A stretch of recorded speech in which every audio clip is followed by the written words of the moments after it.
Shalom, sahabat pemenang yang luar biasa di dalam Tuhan Yesus. Yesaya 38 ayat 1. Pada hari-hari itu Hizkia jatuh sakit dan hampir mati. Lalu datanglah Nabi Yesaya bin Amos dan berkata kepadanya, "Beginilah firman Tuhan, sampaikanlah pesan terakhir kepada keluargamu, sebab engkau akan mati, tidak akan sembuh lagi." Setiap orang harus sadar bahwa tidak seorang pun tahu kapan waktu kematiannya. Namun ada satu kepastian bahwa setiap orang pasti mati. Hari ini, esok, lusa, atau kapanpun waktunya, hanya Tuhan yang tahu. Memento mori adalah bahasa Latin yang berarti ingatlah, Anda pasti mati, atau ingatlah waktu kematianmu. Sebuah kalimat pengingat untuk melawan kesombongan dan keangkuhan manusia yang hidup untuk kepuasan diri sendiri. Orang yang bijak menjalani kehidupan ini akan senang dengan pepatah ini. Hiduplah hari ini seolah-olah Anda akan mati besok. Sementara orang yang putus asa akan berkata, "Bersenang-senanglah. Hari ini mungkin besok telah tiada." Dalam kedua pandangan ini memberikan pilihan bagi setiap orang untuk memilih jalan mana yang ia ingin lalui. Namun kualitas hidup Anda di dunia ini ditentukan pada pilihan yang telah Anda tentukan. Karena semuanya akan membawa dampak pada kekekalan. Kematian itu terkait dalam dua hal besar, yaitu bahwa segala sesuatu yang Anda miliki yang bernilai kefanaan di dunia ini harus ditinggalkan saat Anda meninggalkan dunia ini. Yang kedua, bahwa Anda akan meninggalkan dunia ini untuk menghadap Tuhan guna mempertanggungjawabkan segala yang telah Anda lakukan selama Anda dipercayakan hidup di bumi ini. Ingatlah, iblis melalui dunia ini menuntun Anda untuk terus hidup fokus bagi diri sendiri, sehingga Anda melupakan waktu kematian yang sudah dekat. Seseorang biasanya baru betul-betul menghargai betapa berharganya kesehatan kalau ia mengalami sakit, bukan? Demikian juga seorang akan menghargai waktu kalau dia sudah diambang kematian. Melalui ayat firman Tuhan yang kita baca bahwa hidup mati strong ada di tangan Tuhan. Memang ada banyak macam reaksi orang dalam menghadapi kematian ini. Kematian juga tidak memandang status sosial, orang baik atau orang jahat. Yang pasti kematian itu akan datang. Menjelang kematiannya, seorang ateis atau orang yang tidak mengakui adanya Tuhan bernama Voltaire berkata kepada dokternya, "Saya akan memberikan setengah dari harta saya jika Anda dapat memperpanjang hidup saya 6 bulan saja." Itu adalah hal yang tak mungkin karena yang berhak atas nyawa manusia adalah Tuhan, jawab dokter itu. Inilah ungkapan yang mengenaskan dari dasar hati yang terdalam seorang yang mengabaikan Tuhan menjelang ajal tiba. Seorang yang seumur hidupnya tidak mau menggunakan waktu yang diberikan Tuhan untuk membuka hati menerima Tuhan Yesus sebagai Tuhan dan Juru Selamatnya. Sampai-sampai perawat yang mendampingi Voltaire pada waktu sebelum ia menghembuskan nafas terakhir berkata, "Walau saya ditawarkan seluruh kekayaan yang ada di Eropa, saya tidak akan mau mengalami kematian seperti yang dialami orang ini." Jadilah orang bijaksana, Karena untuk menghargai waktu adalah sekarang ini, semasa Anda diberi kesempatan, bukan nanti menjelang kematian. Cara Anda memanfaatkan waktu dengan bijaksana akan dapat menghibur hati Anda ketika menghadapi ajal tiba.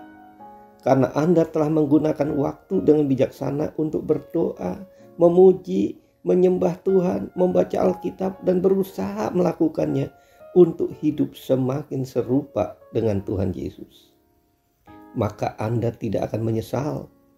Oleh sebab itu, mengapa tidak mulai sekarang ambil keputusan untuk menggunakan waktu dengan bijaksana selagi Anda diberikan waktu oleh Tuhan? Bila ini pilihan Anda, maka mari saat ini saya mengajak Anda untuk menaruh tangan kiri di atas dadamu dan ikuti doa saya kata demi kata. Tuhan Yesus, ampuni saya yang telah menyia-nyiakan waktu yang Engkau percayakan. Setelah mendengar firman Tuhan, Roh Kudus-Mu membantu saya untuk memutuskan dengan keingin diri yang terdalam. Saya mohon tuntunlah hidup saya untuk menggunakan waktu yang masih ada ini dengan bijaksana bagi kemuliaan nama-Mu. Terima kasih Tuhan Yesus. Dalam nama-Mu aku berdoa. Amin.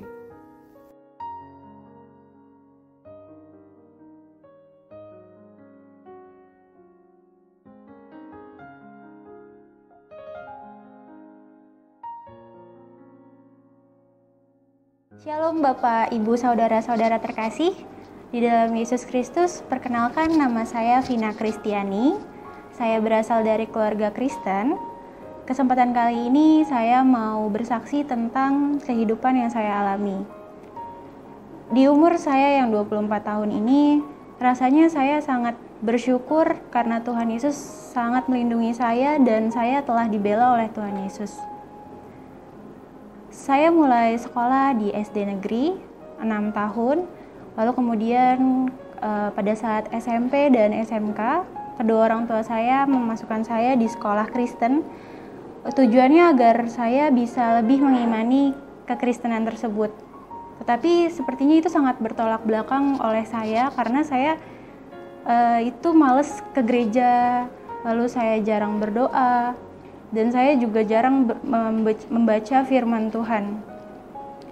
Lalu pada saat saya melihat teman-teman saya, kok sepertinya mereka seperti gembira sekali dengan keyakinan mereka yang berbeda-beda dengan saya. Saya merasakan seperti kayak, ini kenapa ya saya berbeda atau bagaimana? Saya jauh sekali dari Tuhan Yesus saat itu. Lalu kemudian setelah saya bekerja, lulus dari SMK, saya bekerja, terus saya bertemu dengan lingkungan baru tentunya, mempunyai teman-teman yang baru, dan dengan keyakinan yang berbeda-beda juga. Saya semakin merasakan keanehan dalam diri saya. Apakah saya salah karena saya mengikuti Tuhan Yesus? Lalu saya ingin mempelajari apa yang teman-teman saya lakukan, seperti cara berdoa mereka, terus keyakinan mereka. Saya ingin memperdalam itu. Dan mulailah saya belajar untuk berdoa dan mengikuti ibadah seperti mereka. Lalu kemudian saya merasakan seperti saya mempunyai keyakinan yang ganda saat itu. Saya ke gereja, lalu saya berdoa dengan keyakinan yang saya pelajari waktu itu dengan teman saya. Saya merasakan keanehan juga sih seperti itu. Di saat itu saya merasakan kok saya kayak nggak nyaman gitu, nggak tenang dalam hidup saya. Apakah yang salah? Tapi saya sudah mengikuti keyakinan yang berbeda. Tapi kenapa semakin hari semakin tidak tenang hidup saya, semakin tidak baik hidup saya, semakin banyak masalah dalam hidup saya. Lalu saya galau. Terus kemudian saya berbicara sama diri saya sendiri. Kalau misalkan saya terus-terusan seperti ini, pada saat saya nanti, apabila saya sudah dipanggil oleh Tuhan, saya akan dimakamkan seperti apa, dan saya akan didoakan seperti apa. Saya benar-benar bingung saat itu. Lalu saya memilih untuk menentukan satu pilihan keyakinan, di mana saat itu saya memilih keyakinan yang waktu itu saya belajar dengan teman-teman saya. Dan saya sangat-sangat galau, saya bimbang apakah keyakinan itu benar adanya dan apakah saya sudah memilih dengan baik. Lalu saya bertanya kepada kakak ipar saya. Kebetulan saya dekat dengan kakak ipar saya. Saya bilang kalau saya mau merubah keyakinan saya ingin mengganti keyakinan saya. Lalu kakak ipar saya bilang, kenapa kok seperti ini gitu. Karena Vina itu sudah diberkati di dalam Tuhan Yesus dari sejak lahir. Kenapa kok tiba-tiba ingin mengkhianati Tuhan Yesus dengan mengganti keyakinan Vina? Saya bilang, saya tidak mengkhianati Tuhan Yesus. Saya hanya ingin memiliki keyakinan yang lain. Karena saya nggak nyaman dengan keadaan seperti ini. Saya ke gereja, tapi saya berdoa dengan cara yang berbeda dan dengan cara-cara yang lain. Lalu kakak saya bilang, ya udah kalau misalkan Vina mau, Vina harus mencoba untuk belajar semua keyakinan yang ada di dunia ini. Jadi satu persatu Vina pelajarin sampai Vina bisa benar-benar memilih yang baik, yang benar. Vina bilang, kok susah banget ya mau milih keyakinan aja untuk mengganti aja kok susah. Sampai sedemikian ribetnya seperti itu. Lalu kemudian beberapa hari sebelum itu saya memang sudah memantapkan hati untuk bertemu dengan tokoh keyakinan lain yang saya pilih. Saya bertemu dengan dia, saya bilang saya ingin merubah keyakinan saya. Lalu kemudian beliau bilang kalau misalkan saya harus disahkan oleh beliau karena saat itu beliau sedang sakit dan tidak bisa untuk beribadah ke tempat beliau tersebut. Dan Vina harus nunggu ya sampai saya sembuh karena saya nggak mau, bisa aja nih Vina dibantu sama anak buah saya atau sama teman saya, tapi saya nggak mau, saya maunya Vina disahkan oleh saya sendiri katanya gitu. Oke, baik, saya mengikuti kehendak beliau tersebut. Akhirnya saya bilang ke kakak ipar saya yang tadi yang saya bertemu di kafe tersebut. Lalu kakak ipar saya menyuruh saya untuk menentukan pilihan tersebut. Keesokan harinya, seminggu setelah itu, tokoh keyakinan lain itu meninggal. Dan saya merasa, kok seperti ini ya, saya kok jadi kayak kenapa ya kok bisa gini, saya nggak dibolehin oleh kakak ipar saya nggak dikasih izin. Lalu yang lebih parahnya lagi, Tuhan Yesus memanggil orang yang akan menjadi pengesahan saya waktu itu, pengesahan saya untuk berpindah keyakinan lain. Saya merasakan kegalauan yang sangat drastis. Lalu di saat itu pun saya kehilangan pekerjaan. Saya benar-benar terpuruk sekali saat itu. Saya sedih, saya kecewa. Kok bisa ya? Kenapa ya? Ini saya juga mau berdoa pun saya bingung. Saya mau berdoa ke Tuhan yang mana? Karena saat itu saya mikirnya saya punya keyakinan ganda. Jadi saya bingung mau bicara ke Tuhan yang mana, saya nggak tahu. Kemudian setelah saat itu saya bertemu dengan kakak saya, kakak tertua saya, kakak yang sangat-sangat tegas. Dia yang selalu berbicara benar-benar tegas dan saya takut kalau misalkan dia sudah mengambil keputusan, karena saya memang harus mengikuti keputusan tersebut karena keputusan tersebut memang benar adanya dan baik buat saya.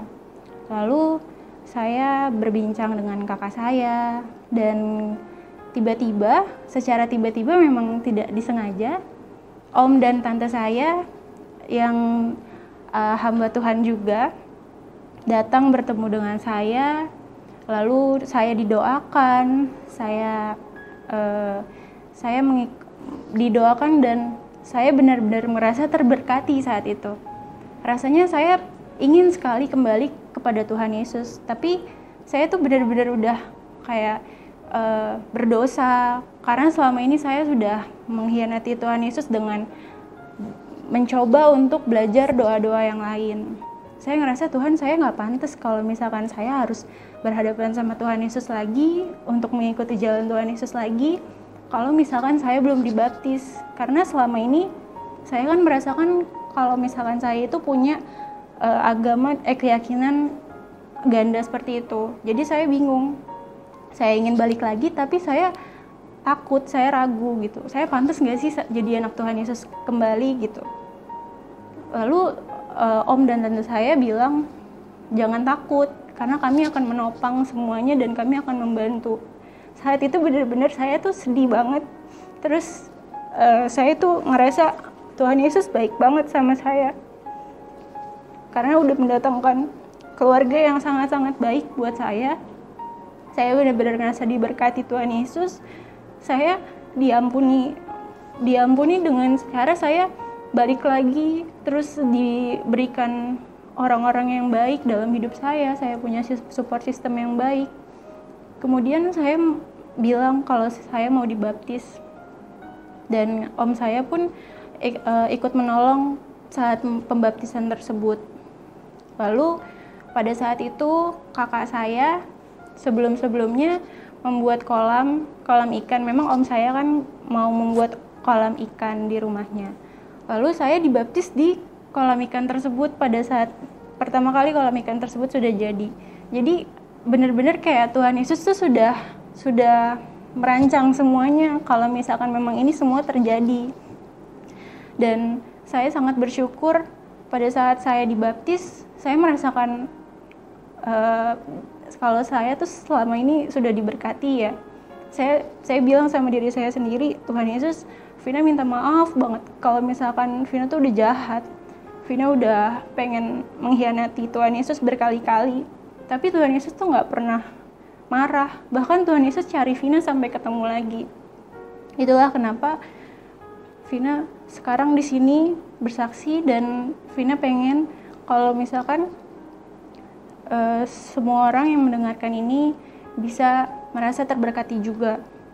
Jadi ada firman yang mengatakan bahwa di Matius 18 ayat 12 sampai 14. Perikop ini menceritakan tentang bagaimana Tuhan Yesus amat sangat bahagia ketika menemukan satu dombanya yang hilang dari 100 ekor tersebut. Jadi Tuhan Yesus punya 100 ekor, lalu Tuhan Yesus cuma meninggalkan 99 ekor yang lain karena salah satu dombanya hilang. Tapi Tuhan Yesus rela untuk meninggalkan 99 domba itu untuk menemukan satu dombanya yang hilang. Itu sama seperti saya saat ini, di mana saya menemukan dan ditemukan kembali oleh Tuhan Yesus. Saya merasa Tuhan Yesus benar-benar sangat sayang sama saya, dan setelah saya dibaptis, saya punya keluarga yang lebih baik, punya support system yang baik, punya pelajaran Alkitab juga. Saya punya komunitas Bible Study juga. Saya berjalan di dalam firman Tuhan juga. Jadi saya sangat-sangat bersyukur kalau Tuhan itu sangat sayang sama saya dan diberkati selalu dari kecil sampai sekarang. Saya berusaha agar saya bisa terus dibentuk dan dekat dengan Tuhan Yesus, dengan rencana Tuhan Yesus juga. Demikian kesaksian yang saya sampaikan kali ini. Kiranya kesaksian ini bisa membuat kita saling menguatkan iman kita di dalam Kristus. Terima kasih atas kesempatan bersaksi ini. Tuhan Yesus memberkati.